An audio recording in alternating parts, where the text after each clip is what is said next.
Travel with Stevie Kim.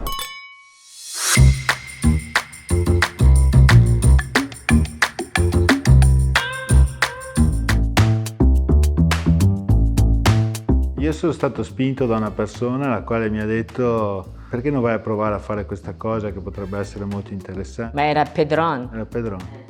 Quindi tu l'hai fatto perché qualcuno te l'ha detto. Sì, e poi io non volevo andare a fare l'esame l'ultimo giorno, cioè abbiamo fatto 3 giorni di corso, il venerdì, c'è Alberta che... no? Venerdì, sabato e domenica. Io domenica mattina, sabato sera eravamo a cena al Maffei, al ristorante Maffei, e questi erano 3 giorni che degustavano e sputavano, e stavano degustando e sputando a tavola mentre mangiavano. E quella è stata una cosa... E ti ha dato fastidio. Sì, è andato fuori a prendere un gin tonic. Cioè, io dissi, come fai a fidarti subito di uno? Cioè, dissi, aspetta un attimo. No, io ho detto: ma dove siamo? Ma dove siamo finiti? E quindi io sono uscito un attimo e ho detto: vado a bere un gin tonic perché qui dentro cioè, chi sono questi qua?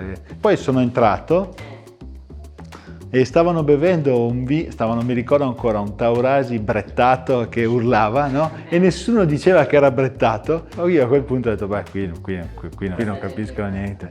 Quindi sono andato a casa. E al mattino mi sono svegliato e sono andato a correre. E mentre correvo dicevo: no, non farò mai l'esame, non vado a fare l'esame. Poi invece, mentre così Alberta, mia moglie, mi guarda e mi fa: ma allora cosa fai? No, dico: non vado. No, dice: non puoi non andare. Ma come? Hai fatto 3 giorni a fare sta roba e adesso non vai a fare l'esame? E mi è scattata la moglie, ho detto: beh, andiamo a far vedere a sti qua che sputano a tavola che sto esame si può passare. Vedi, qui questo è un aspetto molto importante, perché la responsabilità delle mogli o delle future mogli è stata proprio quella. Cioè io, ero in una fase in cui volevo formarmi un po' su tutto. Avevo appena finito di fare degustatore ufficiale AIS, un esame che non c'era stato per 10 anni in Toscana. Era finito nel 2011, nel 2012 ho fatto l'esame degustatore ufficiale, che avevo preparato bene, 1 anno di degustazioni bendate, è stato divertente.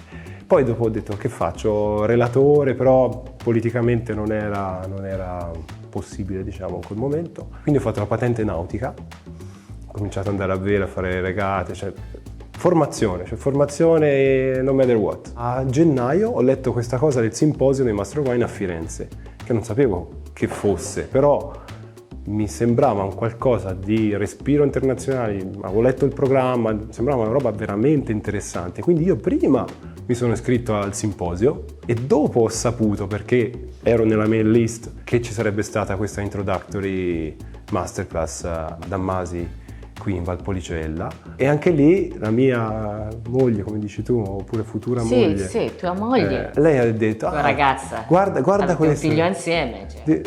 Divertente questo, perché non provi? Io subito chiaramente non è che ho fatto resistenza, ho detto: sì, bene, vado. Eravamo io e un altro amico che tornava da 1 anno, praticamente dopo il terremoto del Giappone, dopo essere stato 10 anni là, lavorando nel vino. Insieme a lui abbiamo detto: ok, cominciamo, facciamo questa avventura. Il mio è più un incidente di percorso, se vuoi. E non sapevo dell'esistenza della masterclass, quindi sono proprio inciampato nel programma, perché io lavoro per Donna Fugata e Donna Fugata fa parte del gruppo dell'Istituto dei Grandi Marchi, che sponsorizzava l'evento da Masi.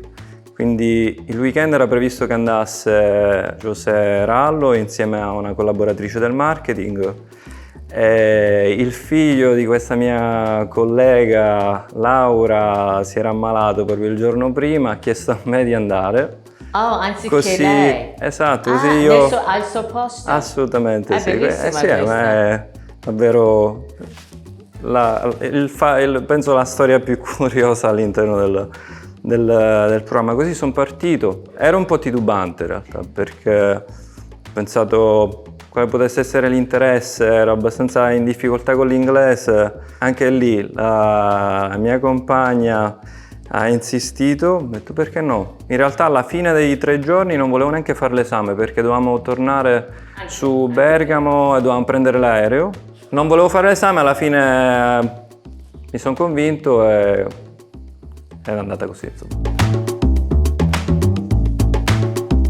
Primo anno al seminario residenziale di 7 giorni sul lago di Neusiedl in Austria, a Rust, alla Wine Academy, E ci siamo trovati tutti lì e in Master of Wine noi eravamo ancora nella fase party, diciamo, no? Bello essere qui. E poi la concomitanza del simposio con il nostro risultato, il risultato ci è arrivato il 23 d'aprile, il simposio c'era il 10 di maggio, è stata un po' un'esplosione anche mediatica, a farsi la foto col Marchese Antinori, questi saranno i futuri, sarà una roba... exposure non indifferente, quindi alcuni hanno raccolto veramente quello che si poteva a livello di immagine, poi quando dici sono un NW student teoricamente ti si aprono tutte le porte, puoi assaggiare, puoi andare in giro. Questa è stata una cosa che poi è stata anche un po' limitata dall'istituto.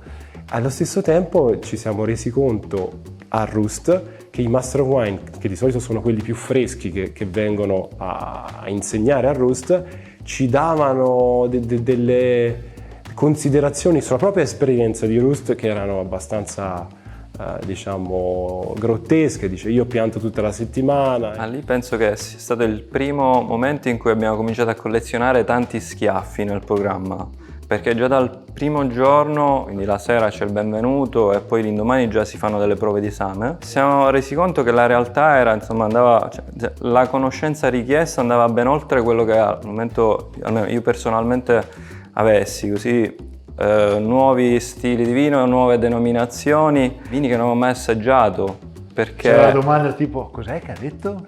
Ga? Sì, no? perché tra i requisiti, insomma, ci sono due modi per entrare nel programma.